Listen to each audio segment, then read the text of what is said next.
Hello students, form number 13 है हमारा। Integration हम करेंगे बाय यूजिंग पार्शियल फ्रैक्शन। ठीक है, पार्शियल फ्रैक्शन कुछ सिंप्लीफिकेशन का एक तरीका है, आसान करने का एक तरीका है क्वेश्चन को, जिससे हम आसानी के साथ में इंटीग्रेशन कर सकें। यस और नो? तो अब इसमें हम करेंगे क्या? सबसे पहले इंपॉर्टेंट ये कि हम सबसे पहले पार्शियल फ्रैक्शन नहीं सीखते, बल्कि पार्शियल फ्रैक्शन को उल्टा सीखते हैं। उल्टा मतलब कैसे? जैसे मान लिया हमारे सामने कोई दो टर्म्स हैं, लेट सपोज टू, ऐसा कुछ समझ लीजिए जैसे 2/x-1 प्लस 3/x+2। ठीक है, ये दो टर्म्स हैं हमारे सामने। हमने क्या किया, इनको एलसीएम लिया और इनको सॉल्व किया। देखते हैं क्या आता है। x-1 है, ठीक है, और x+2, ये तो सबको आता ही है भाई। तो ये हो जाएगा 2 × x+2, एलसीएम लेना तो आता है ना भाई सबको। तो ये हो जाएगा 2x+4, और यहाँ हो जाएगा 3 × x-1 मतलब 3x माइनस का 3। अगर आप इसको सॉल्व करेंगे तो आपको क्या मिलने वाला है, ध्यान से देखते जाइए। आपको मिलने क्या वाला है, that you will gate 2x + 3x, 5x हो गया, बहुत बढ़िया। एंड 4 - 3 इज प्लस का 1 आ गया, अपॉन ये हो गया x-1 इंटू x+2। तो ये जो हमारे सामने जो टर्म मिला है हमें फिलहाल, ये जो टर्म हमारे सामने अभी चमक रहा है हमें, ठीक है कि नहीं है, ये जो टर्म आया, ये this term, this whole term, very important. ठीक है, ये जो टर्म है, ऐसा हमें कुछ दिया जाएगा, ठीक है, और हमें इसको इस रूप में कन्वर्ट करना है। ये होता है पार्शियल फ्रैक्शन, मतलब ये दिया जाएगा और ये हमें कन्वर्ट करना है। भाई ऐसे करना तो हमें बचपन से आता है, 8th 9th से हम सीखते चले आ रहे हैं, ठीक है कि नहीं है। इस प्रकार से ऐसे करके लिखना है, एलसीएम लेना और फिर बाकी सब प्लस माइनस करते रहना, ठीक है कि नहीं है। लेकिन इसको यूँ करके तोड़ के लिखना, इसी को हम कहते हैं, that is called partial fraction. क्या कहते हैं इसको? Partial fraction. अब ये पार्शियल फ्रैक्शन कैसे कैसे हो सकता है? देखो भाई, पार्शियल फ्रैक्शन किसी का भी हो सकता है, कोई भी फैक्टर्स के फॉर्म होंगे। जैसे मान लीजिए आपके सामने अगर कोई इंसान ऐसे लिख दे 2x+7 होल अपॉन x-1, आगे लिख दे x+4 का होल स्क्वायर, और आगे लिख दे, क्या लिख सकते हैं भाई, x² + 9 लिख दो। ठीक है, कोई कहते हैं पार्शियल फ्रैक्शन करना है इसका, तो हो जाएगा। यहाँ कितने फैक्टर्स हैं? पहला फैक्टर x-1, दूसरा x+4 का होल स्क्वायर, तीसरा फैक्टर है x² + 9। तो इसका पार्शियल फ्रैक्शन करेंगे, लेकिन इसके लिए हमें सबसे पहले कुछ रूल्स सीखने पड़ेंगे, कि ऐसा नहीं कि मैं धड़ल्ले से उठाया और किसी का भी पार्शियल फ्रैक्शन कर दिया, ठीक है ना। First we have to learn about the rules of the partial fraction, कि कौन से रूल्स होते हैं जो पार्शियल फ्रैक्शन में अप्लाई होंगे, जिनकी मदद से हम करेंगे। हम कहीं पर भी पार्शियल फ्रैक्शन अप्लाई नहीं कर सकते हैं, ठीक है। तो जैसे कि मैंने आपको सामने ऑलरेडी लिख के रखा है, जिससे हमारा टाइम वेस्ट नहीं हो। इधर देखिए ध्यान से, रूल नंबर 1 जो है हमारे सामने, this is very simple rule, कि degree of numerator is less than degree of denominator. सबसे पहले degree of numerator degree of denominator से कम होना चाहिए। क्या मतलब, क्या सर इसका मतलब बहुत ही सिंपल है, मेरी बात ध्यान से समझिए। अगर मान लीजिए आपके सामने लिखा है यहाँ पर x² + 2 upon x-1 into x-2, ठीक है, इंटू x-3। अगर कोई ऐसा टर्म लिखा हुआ है तो आप क्या कहोगे भाई, इसका डिग्री कितना है? तो हम कहेंगे इसका डिग्री, नीचे वाले का डिनोमिनेटर का डिग्री है 3। ये सुनो, न्यूमरेटर का डिग्री कितना है? 2 है। तो ध्यान से देखिए, न्यूमरेटर का डिग्री क्या है? छोटा है, तो यहाँ पर पार्शियल फ्रैक्शन अप्लाई हो जाएगा, हाँ या ना। लेकिन मान लीजिए इसी प्रकार से हम एक और एग्जाम्पल लेते हैं। लेट सपोज, एक एग्जाम्पल और लिया हमने। क्या एग्जाम्पल लिया? ध्यान से देखिए। जैसे मान लीजिए हमारे सामने कुछ इस प्रकार से लिखा हुआ है, x² या कुछ भी लिख लो, x² + 2x², चलो, +9 होल अपॉन, यहाँ पर लिख लीजिए that is 2x-3 into 4x-7। ठीक है, अब ध्यान से देखो भाई, यहाँ पर क्या कहानी है, यहाँ पर कुछ कहानी ऐसी है। इसका डिग्री कितना है? तो बच्चे कह रहे हैं सर 2। इसका डिग्री कितना है? सर 2 है। दोनों का डिग्री क्या है? बराबर है। मैंने कहा कम होना चाहिए, तो यहाँ पर पार्शियल फ्रैक्शन नहीं लगाएंगे। अगर आप लगा दोगे तो कुछ ना कुछ आ जाएगा, लेकिन सब कुछ गलत आएगा, ये भी याद रखिएगा। मतलब आप ये मत सोचिएगा कुछ आएगा नहीं, हम अटक जाएंगे, अटकेंगे भी नहीं, कुछ ना कुछ आ जाएगा। पार्शियल फ्रैक्शन का मेथड लगाओगे, उल्टा सीधा कुछ भी अगड़म बगड़म करके आ जाएगा, लेकिन गलत आएगा। और शॉर्टकट लगाओगे तो 100% आ जाएगा, ठीक है कि नहीं। शॉर्टकट से तो 101% आना ही है ना। अगर आप मेथड से करोगे तो वहाँ तक अटक जाओगे, पता चल जाएगा कि हाँ भाई हम गलत कर रहे हैं। लेकिन शॉर्टकट से आंसर भी आएगा और गलत आएगा तो आप पहचान भी नहीं सकते, तो हम शॉर्टकट भी पढ़ेंगे और पूरा जो प्रॉपर मेथड होता है वो भी हम साथ में सीखेंगे। ये सुनो, तो ये सबसे पहला रूल है हमारे सामने, कि डिग्री ऑफ न्यूमरेटर हमेशा छोटा होना चाहिए डिग्री ऑफ डिनोमिनेटर से, this is the first rule. अगर आप ऐसा है तो we can apply partial fraction, otherwise we will not apply partial fraction. Next rule देखते हैं, rule number 2, in the denominator if one of the factor is linear. अब ध्यान से सुनो, अगर मान लो फैक्टर लीनियर है, जैसे मान लीजिए हमारे सामने लीनियर फैक्टर्स हैं, ठीक है, कैसे, जैसे मान लीजिए आपके सामने कुछ ऐसा लिखा हुआ है, क्या भाई, जैसे 1 अपॉन, कलर चेंज कर लो भाई, कलर है ना, कलर की बहुत इंपॉर्टेंस होती है। 1 अपॉन, जैसे मान लिया 1 अपॉन x माइनस 1 है इंटू x माइनस 2 है, तो ये भी लीनियर फैक्टर है, ये भी लीनियर फैक्टर है। तो मैं लीनियर की बात कर रहा हूँ, डिग्री 1 की बात कर रहा हूँ, फैक्टर की बात कर रहा हूँ, पहले इंपॉर्टेंट किसकी बात कर रहा हूँ, फैक्टर्स की बात कर रहा हूँ, ठीक है। ये नहीं कह रहा कि इसलिए डिनोमिनेटर का डिग्री कितना है, डिग्री डिनोमिनेटर की बात नहीं कर रहा हूँ, मैं सिर्फ लीनियर फैक्टर की बात कर रहा हूँ, ठीक है। तो ऐसे फैक्टर्स को हम क्या कर सकते हैं, देखो ध्यान से, x माइनस 1 है और x माइनस 2 अलग अलग कर सकते हैं, सबसे पहला तरीका, ठीक है, सीख लो भाई, ये सबसे पहला रूल है। सबसे पहले हमने इनके फैक्टर्स को अलग अलग करके लिख लेना है। अलग अलग करने के बाद अब ध्यान से देखो इसका डिग्री कितना है, तो सारे बच्चे कहेंगे सर डिग्री 1 है, लीनियर है ना डिग्री 1, तो डिग्री 1 से छोटा डिग्री क्या होगा सर, डिग्री 0। डिग्री 0 का कौन सा टर्म होता है सर, कांस्टेंट होता है, क्या होता है, डिग्री 0। तो हमें याद रखिए जो यहाँ डिग्री लिखा हुआ है उससे जस्ट एक डिग्री कम लिखना है, मतलब अगर ये डिग्री 1 है तो डिग्री 0 लिखना है, मतलब कांस्टेंट। अब कौन सा कांस्टेंट लिखना है पता तो है नहीं, तो ए लिख लो। ये भी लीनियर है, हाँ भाई, तो यहाँ भी बी लिख लो, ठीक है कि नहीं, अलग अलग। अब इसी प्रकार से मान लो सबसे पहले मैंने आपको क्या समझाया, लीनियर के लिए, ठीक है। अब मान लिया कोई क्वाड्रेटिक टर्म दे दिया हमें, क्या दे दिया, that is what, quadratic term. कैसे दे दिया भाई क्वाड्रेटिक टर्म, मान लीजिए कोई क्वाड्रेटिक लिखा हुआ है, क्वाड्रेटिक, क्वाड्रेटिक मतलब क्या होता है, we all know that degree 2, मतलब फैक्टर जो है वो क्वाड्रेटिक है। कैसे क्वाड्रेटिक, अब देख लो भाई ध्यान से, मान लीजिए एग्जांपल लेना है 1 अपॉन, एक तो x माइनस एक्स प्लस 1 ले लो, चलो क्वाड्रेटिक में ले लिया x स्क्वायर प्लस 2, कोई दिक्कत नहीं है। इसके हमें सीखना है, हम सीख रहे हैं रूल्स 1 बाय 1, ध्यान से देखते जाओ। अब यहाँ पर क्या है, ये तो लीनियर है, अलग अलग कर लो, इसका तो फैक्टर नहीं हो सकता ना x स्क्वायर प्लस 2 का, नहीं हो सकता, तो x स्क्वायर प्लस 2 ही रहेगा ये। अब ये क्वाड्रेटिक है, ये लीनियर है, ये लीनियर है, ये क्वाड्रेटिक है, तो हम इसके लिए रूल सीख रहे हैं, ये तो हम जानते हैं। यहाँ तो सिंपल क्या हो जाएगा, ए हो जाएगा। तो मैंने अभी जस्ट आपको एक स्टेटमेंट दिया था यहाँ पर लीनियर में, क्या स्टेटमेंट दिया था कि जो भी नीचे का डिग्री रहेगा ऊपर जस्ट उससे एक डिग्री कम लिखेंगे, मतलब ये क्वाड्रेटिक है नीचे का टर्म, तो कितना हो गया डिग्री 2, तो ऊपर एक डिग्री कम करके क्या होगा, डिग्री 1 हो जाएगा। तो डिग्री 1 करके क्या लिखेंगे, तो डिग्री 1 की इक्वेशन क्या होती है, उसकी एक्सप्रेशन क्या होती है सर, bx प्लस सी लिख सकते हैं, अननोन कॉन्स्टेंट्स के साथ में क्या लिख सकते हैं, bx प्लस सी। अगर सर यहीं पर मान लीजिए हमारे सामने क्यूबिक आ जाए कोई टर्म, क्या आ जाए, क्यूबिक, क्या आ जाए, क्यूबिक। क्यूबिक मतलब क्या होता है, दैट इज डिग्री 3। तो डिग्री 3 में क्या करोगे, कुछ नहीं करेंगे भाई, यही करेंगे, ध्यान से देख लो, x माइनस 4 लिखा हुआ है, ये तो लीनियर है, ठीक है। इसके बाद x cube plus x square plus 1 लिखा हुआ है। इतना बड़ा सवाल कभी आता नहीं, क्यूबिक का सवाल कभी भी नहीं पूछा जाता, आज तक मैंने सवाल नहीं देखा किसी किताब में, लेकिन रूल्स तो सबके लिए सेम रहेगा। दो फैक्टर्स में मैंने कन्वर्ट किया, x माइनस 4 और दूसरा फैक्टर है हमारे सामने x cube plus x square plus 1। तो ध्यान से देखिए, ये तो लीनियर है, कॉन्स्टेंट आ गया प्लस। अब यहाँ पर क्यूबिक है, तो क्यूबिक मैंने कहा जस्ट एक डिग्री कम, तो एक डिग्री कम मतलब एक डिग्री कम क्या होगा, 3 डिग्री से कम 2 डिग्री। 2 डिग्री का इक्वेशन आप क्या लिखोगे सर, ये तो ऑलरेडी बुक्ड है, तो बी से स्टार्ट करो, बी एक्स स्क्वायर प्लस सी एक्स प्लस डी, सारे पावर्स लिखने याद रखिएगा, एक्स स्क्वायर का भी लिखना है, एक्स का टर्म भी लिखना है, कांस्टेंट का भी लिखना है, सारे के सारे पावर्स, सारे के सारे टर्म्स लिखने पड़ेंगे।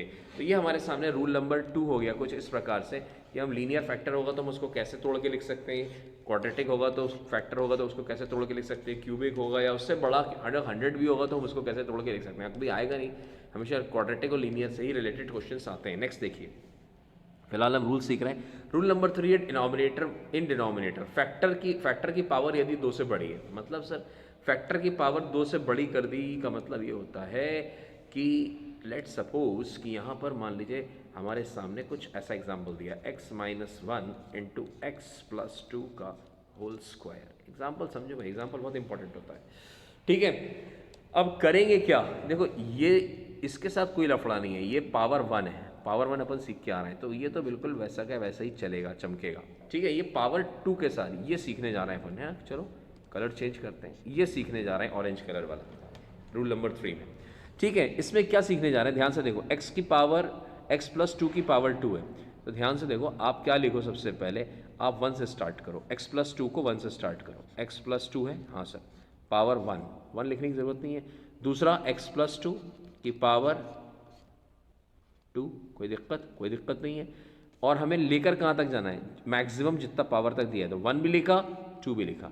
तो यहाँ ध्यान से देखिए, क्योंकि ये लीनियर है, ये लीनियर और अंदर भी लीनियर और यहाँ भी लीनियर, तो यहाँ पर सिर्फ लीनियर की वजह से कॉन्स्टेंट्स ही लिखे जाएंगे, कुछ और नहीं लिखे जाएंगे, ए बी और सी। वेरी इंपॉर्टेंट थिंग इज, ठीक है। अब मान लो कोई एग्जाम्पल कह दे सर, अगर मान लो कोई ऐसा लिख दे x-1 के साथ में x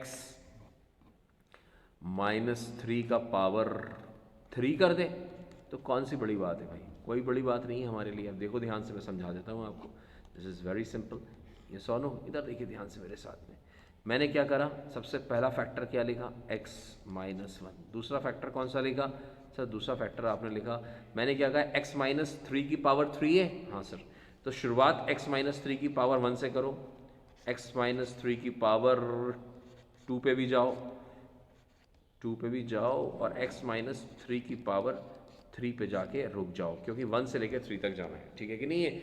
1 से शुरू करना है और जितनी मैक्सिमम पावर दी है वहाँ तक हमें हर फैक्टर लिखना है। अगर 100 है तो 100 फैक्टर्स लिखने पड़ेंगे, याद रखिए, ठीक है। तो लंबी वैल्यूज़ अगेन नहीं आएगी, क्योंकि हम बेसिक जानते हैं कि इस ब्रैकेट के अंदर क्या है। तो सब जगह ना सर ये तो लीनियर है, तो सिर्फ कॉन्स्टेंट्स लिखे जाएंगे, a plus b plus c plus d, ठीक है। और इनको सॉल्व करके इनकी आगे वैल्यूज़ निकालेंगे। तो ये हमारे सामने तरीका है, ठीक है। अब मान लो कोई कहता है सर फैक्टर क्वाड्रेटिक होगा तो क्या लिखेंगे, वेरी सिंपल इंडीड, वो भी सीख लो भाई। फैक्टर अगर क्वाड्रेटिक होगा, मान लो फैक्टर क्वाड्रेटिक है, क्या है, फैक्टर क्वाड्रेटिक है, मतलब कुछ ऐसा लिखा है 1/x-1 तो लेंगे अपन, है ना, और x² प्लस 1 की पावर 2 लिखा हुआ है, ठीक है। क्वाड्रेटिक का स्क्वायर है, वेरी इंपॉर्टेंट, ठीक है। अब यहाँ पर क्या करेंगे भाई, x-1 तो वैसे ही चलेगा, उसके साथ कोई दिक्कत नहीं, बेसिक बिल्कुल आराम से। दूसरा फैक्टर क्या होगा, x² प्लस 2 है, x² प्लस 1 का स्क्वायर है, तो रूल वही रहेगा, x² प्लस 1 लिखेंगे और x² प्लस 1 का स्क्वायर लिखा जाएगा। यस और नो। ऊपर क्या लिखा जाएगा, ऊपर ध्यान से देखिए, 1 से शुरू किया और 2 पे खत्म कर दिया, क्योंकि 2 है। अगर मान लो यहाँ 3 होता तो फिर एक पावर और आगे बढ़ाते, x² प्लस 1 का होल पावर 3 लिखते। अब यहाँ पर क्या लिखेंगे, क्योंकि ये लीनियर है बेसिकली, तो यहाँ पर a लिखेंगे। ये क्या है, फैक्टर क्वाड्रेटिक है। जब क्वाड्रेटिक है तो क्वाड्रेटिक से छोटा क्या होता है, डिग्री 1, डिग्री 1 का मतलब लीनियर, तो यहाँ लिखोगे bx प्लस सी, यस और नो। तो ये भी तो लीनियर है, तो यहाँ क्या लिखोगे सर, dx प्लस ई लिखोगे। तो समझ में आ गया होगा होपफुली, जहाँ तक मैंने आपको रूल नंबर 3 समझाया है। यस और नो। अगर कोई फैक्टर की पावर 2 या 2 से बड़ी होगी तो उसको इस प्रकार से हम तोड़ के कर सकते हैं। This is very important thing. Rule number 4 देख लीजिए। रूल नंबर 4 है, if all the terms are in form x², मतलब अगर मान लो यहाँ सबके सब x², मतलब ये भी x² है, ठीक है, ये भी x² है हमारे सामने, this term is x², this term is x², x का टर्म है ही नहीं, x³ का टर्म है नहीं, कोई टर्म नहीं है, तो हम क्या इसको ऐसे तोड़ सकते हैं, जबकि है ये क्वाड्रेटिक, तो यहाँ लिखना ईमानदारी से चाहिए ax प्लस बी, लेकिन नहीं, हम ऐसा नहीं लिखेंगे, ये गलत है। अपन सिंपली क्या लिखेंगे, अगर ऐसा लिखोगे भी तो वहाँ पर याद रखिए जो भी आंसर आएगा वो फाइनली कांस्टेंट ही आएगा आंसर, वो सब एक्स की कोएफिशिएंट्स ऑटोमेटिकली 0 हो जाएंगे। क्या हो जाएंगे, आप सॉल्व करके देख लीजिएगा, ठीक है। मैं तो आपको डायरेक्ट बता रहा हूँ, लेकिन इसीलिए अपन क्यों एक्स्ट्रा कैलकुलेशन करें, अपन क्यों 4 अननोन कॉन्स्टेंट्स की वैल्यूज़ निकालते बनेंगे। तो अपने सामने डायरेक्ट आप क्या करिए, क्योंकि अगर सब x² है, सब x², जैसे मान लो सर कोई इस प्रकार से आ गया, अगर कोई क्वेश्चन ऐसे दे दिया यहाँ पर x/x² plus 1 into x² minus 3, ठीक है, तो क्या हम इसको इस फॉर्म में लिख सकते हैं, इस फॉर्म में इसको आप नहीं लिख सकते। क्यों भाई, क्योंकि यहाँ पर ये जो पार्ट है, दिस पार्ट x, ये यहाँ पर, क्योंकि मैंने क्या कहा, if all the terms in the form x², मतलब ऊपर नीचे सब कुछ, ओवरऑल हर जगह x का टर्म होना ही नहीं चाहिए। यस और no, this is very important thing. तो बात समझ में आ गई होगी हमारी। अब मान लीजिए सर, ठीक है, एक एग्जांपल और देख लेते हैं। जैसे कि मान लीजिए हमारे सामने किसी ने कहा सर x² अपॉन या 2x² प्लस 3 लिख दिया, नीचे लिख दिया x² plus 1 into x² plus 10। क्या इसको लिख सकते हैं, क्या इसको हम क्वाड्रेटिक में कन्वर्ट कर सकते हैं, इस फॉर्म में लिख सकते हैं, किस फॉर्म में, मतलब ऐसे करके, यूं करके देख लो ध्यान से, this is like this, sir x square plus 1 and number 10 is x square plus 10। तो यहाँ पर क्या ए बी से काम चल जाएगा हमारा, और बीच में प्लस लगाकर 100% चल जाएगा। क्यों? क्योंकि यहाँ पर एक्स स्क्वायर है और यहाँ पर भी एक्स स्क्वायर का टर्म है, एक्स का टर्म यहाँ पर बिल्कुल भी नहीं है। तो ये रूल्स सीखना बहुत ज़रूरी है। हो सकता है आपके सामने मेरे 10-15 मिनट गए हों आपको, लेकिन अगर आपने ये रूल्स सीख लिए तो मुझे उम्मीद है कि आपसे कभी भी कोई मिस्टेक नहीं होगी। और ये फोर्थ रूल जो है ये थोड़ा शॉर्ट कर देता है, अक्सर सवाल आ जाता है और हम लोग लंबा चौड़ा लगा देते हैं, या एक्स प्लस बी लिख देते हैं, या बी एक्स प्लस या सी एक्स प्लस डी लिख देते हैं, और ए बी सी डी चार अननोन कॉन्स्टेंट्स की वैल्यू हम निकालने बैठे जाते हैं और फंस जाते हैं। ठीक है, फंस मतलब जाते हैं तो लेंथी बहुत हो जाता है, कोई फ़ायदा नहीं होता। इससे अच्छा है कि आप मेरी बात को ध्यान से सुने और सारे रूल्स को फॉलो करेंगे और बहुत आसानी से सभी क्वेश्चंस को हम कर लेंगे। अब इसके बाद क्या कह रहा है, determine the constants by equating LHS and RHS. इसके बाद क्या कह रहा है, इसको सॉल्व करेंगे ए बी सी डी हम पुट करने के बाद, और एलएचएस और आरएचएस को इक्वेट करके हम ए बी सी डी जो भी हैं हमारे सामने अननोन कांस्टेंट जितने भी हैं, 1 2 हैं या 3 हैं या 4 हैं, उन सब की वैल्यूज़ हम 1 बाय 1 निकाल लेंगे सॉल्व करके, जैसे हम 10th क्लास में इक्वेशन इन 2 वेरिएबल्स वगैरह चैप्टर करते थे उसी प्रकार से, सब्स्टिट्यूशन मेथड से या एलिमिनेशन मेथड से। यस और नो, बस that is the rule, these are the 5 rules, हमें इनको याद रखना है फॉर द पार्शियल फ्रैक्शन। ठीक है, अब हम इंटीग्रेशन के कुछ क्वेश्चंस करते हैं। जैसे कि सबसे पहला सवाल है मेरे सामने, 3x plus 2 upon x minus 1 x minus 3 x minus 2 x minus 3। तो इंटीग्रेशन तो अभी भूल लो भाई, इंटीग्रेशन बाद में करेंगे, पहले पार्शियल फ्रैक्शन सीख लो। पहले पार्शियल फ्रैक्शन होता क्या है, इधर देखो ध्यान से। पहले हमने लिखा 3x प्लस 2, बहुत बढ़िया, यहाँ हो गया x माइनस 1, ठीक है, x माइनस 2, फिर हो गया x माइनस 3, हाँ या ना, इज इक्वल टू सबसे पहला फैक्टर x माइनस 1, दूसरा फैक्टर x माइनस 2, तीसरा फैक्टर x माइनस 3। ये हो गया a, ये हो गया b, ये हो गया c, पीछे प्लस लगा लीजिए। ठीक है, ये तो मैं सिखा चुका हूँ आपको। ए बी सी क्यों लगाया भाई, लीनियर है ना, तो लीनियर से एक छोटा डिग्री, डिग्री जीरो मतलब कांस्टेंट नंबर लिखना है, कांस्टेंट लिखना है, कांस्टेंट को ए बी सी डी तो लिखोगे आप, अननोन है ना भाई। अब क्या करोगे, अब एलसीएम लेना पड़ेगा आपको। क्या लेना पड़ेगा, एलसीएम। जैसे आप एलसीएम लोगे then what is this, x minus 1 x minus 2 x minus 3, LCM लेना तो सबको ही आता है। ठीक है, तो ये हो जाएगा कितना, a into x minus 2 x minus 3, कोई दिक्कत no sir, plus b into x minus 1 into x minus 3, कोई दिक्कत no sir, plus c into x minus 1 into x minus 2, ऐसा लिख लो भाई। ठीक है, and that is 3x plus 2 upon, ये भी लिख लो x minus 1 x minus 2 x minus 3। खास बात ये सर, डिनोमिनेटर से डिनोमिनेटर कैंसिल हो गया, बाकी हम सॉल्व करेंगे। या सोनो, इस पूरे को ऊपर शिफ्ट करो भाई, दिस स्टेप को, है ना। चलो, ये ऊपर 4 नीचे। चलिए अब इधर देखिए ध्यान से, हमने क्या करना है भाई, इसको सॉल्व कर लेते हैं। दैट इज 3x प्लस 2 लिखा इज इक्वल टू, यहाँ देखिए ध्यान से, ये a के साथ में क्या आ जाएगा अंदर, आप इसको मल्टीप्लाई करिए, जहाँ मेरा एरो चल रहा है x माइनस 2 एक्स माइनस 3 को, you will get x square minus 5x plus 6। b को सॉल्व करिए, b की वैल्यू आ जाएगी x माइनस 1 और ये x माइनस 3 लिखा है, ठीक है, तो ये हो जाएगा x square minus 4x plus का 3 हो जाएगा, and the last one will be c into x, कहाँ गया c into, where is that, x minus 2 है ऊपर, ये सुनो, तो ये हो जाएगा एक्स स्क्वायर, ठीक है, एक्स स्क्वायर, यार ये पेन भी गड़बड़ करता है कभी कभी। चलो, एक्स स्क्वायर माइनस का 3x प्लस का 2, पेन को क्या हो गया आज, खैर। तो ये हमारे सामने एक बहुत ही सुंदर सा टर्म आ गया है। अब हमें क्या करना चाहिए, यहाँ पर सबके कोएफिशिएंट्स को अलग अलग कर लें हम। एक्स स्क्वायर को सबसे पहले अलग करिए, एक्स स्क्वायर को जब आप अलग करोगे then you will get what, आपके सामने सबसे पहले आ जाएगा, ध्यान से देखो, 1 बाय 1 एक्स स्क्वायर इंटू ए, तो यहाँ पर सिर्फ ए आएगा, क्या आएगा, ए। यहाँ पर क्या आ जाएगा, second term, second factor, second जो टर्म लिखा है ये वाला, यहाँ से सिर्फ बी आएगा, और थर्ड टर्म से क्या आ जाएगा, दैट इज सिंपली सी आ जाएगा। यस और नो। फिर इसके बाद आप लिखिए x के साथ में, x के साथ में क्या हो जाएगा, यहाँ x को फिर फर्स्ट देखो, फिर सेकंड देखो, फिर थर्ड देखो, तो यहाँ पर आ जाएगा -5 है, अरे यस और नो।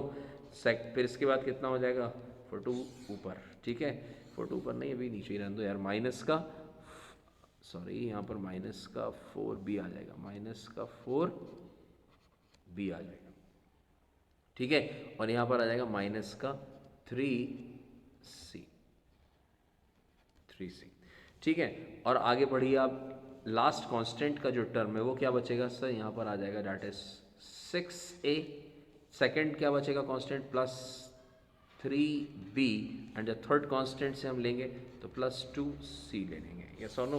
तो ये हमारे सामने ये 3x + 2 है। अब थोड़ा सा टाइम तो लगेगा इसमें क्योंकि मेथड है यार, मेथड में तो समझने में टाइम लगता है, यस और नो। तो ये हमारे सामने पूरा प्रॉपर मेथड फॉर्म से हम कर रहे हैं।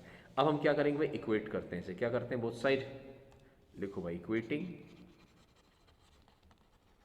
The coefficients of x² x and constant, बात खत्म हो गई। तो सबसे पहले यहाँ पर x² का कोएफिशिएंट तो यहाँ है ही नहीं तो 0 हो गया, तो सबसे पहला इक्वेशन आ जाएगा a + b + c = 0, यस और नो।